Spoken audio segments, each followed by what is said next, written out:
And number 2 would have to be Lone Wolf and Cub by Kazuo Koike and Koseki Kojima.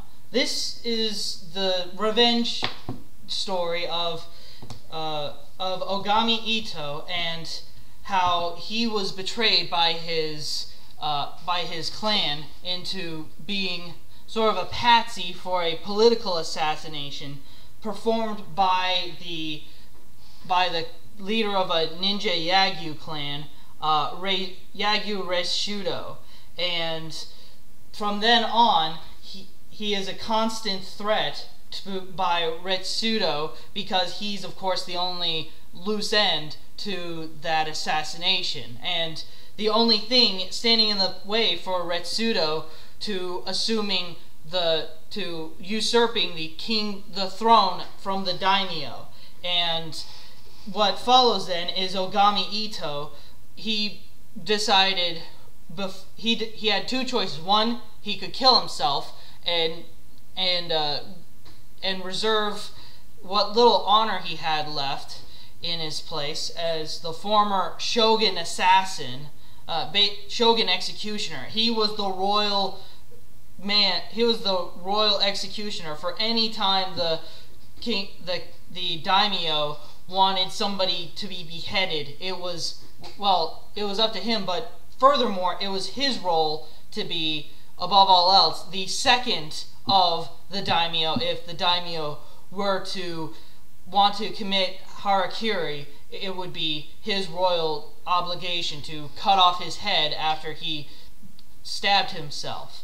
And he was then, of course, dishonored and removed and stricken of all of his rank, his wife killed, and so it's only left with just him and his son. And he decides either he will kill himself and, well, he himself decides to run away and sort of just abandon his life, but he doesn't know what to do with his son.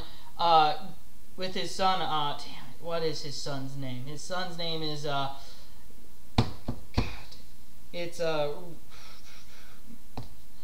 I forget his son's name. It's something, and he asks Daiguro. He decides that either he will kill Daiguro and save him the harshness of living on a life on the run, or he will take Daiguro with himself to be a part of his eventual revenge against the entire Yagyu clan.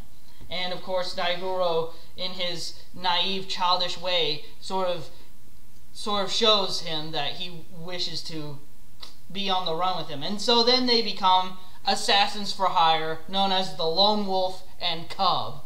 And what sets this off into is battle after battle to the death, where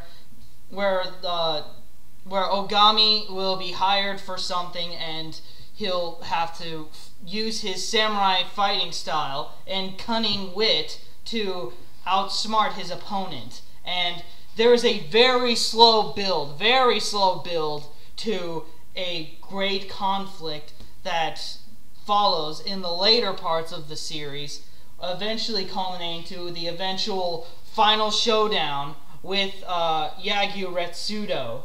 And it's one of the greatest endings of all time. It was so built up, and there's so much at stake at the end of the series that they both are just ready to end it, and it's glorious. It's more than you could ever hope for in a final showdown of ultimate destiny. And just with the time and the effort that was put into making sure that everything was accurate, like they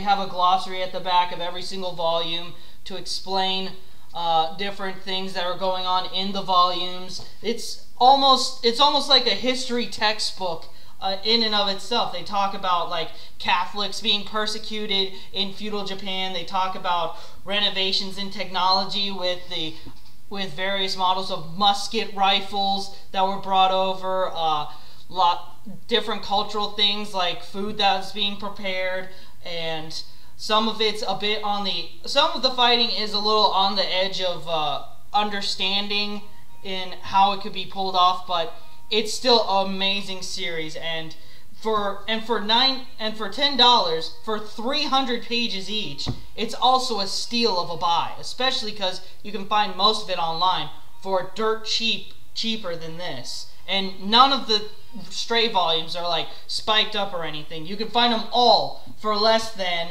retail price, no excuse. So it's definitely worth the pickup, and especially for the history that it follows with how it inspired almost every single samurai story to follow after it. And you can tell by the fact that Frank Miller and his wife Lynn Varley did the covers of, I think it's the first 15 books of Lone Wolf and Cub, and as well as Matt Wagner doing a few covers. And then you can see right here I got Guy Davis to sign the last 2 covers of Lone Wolf and Cub. It's also a really well-respected series here in America, winning Eisner's and Harvey Awards right there.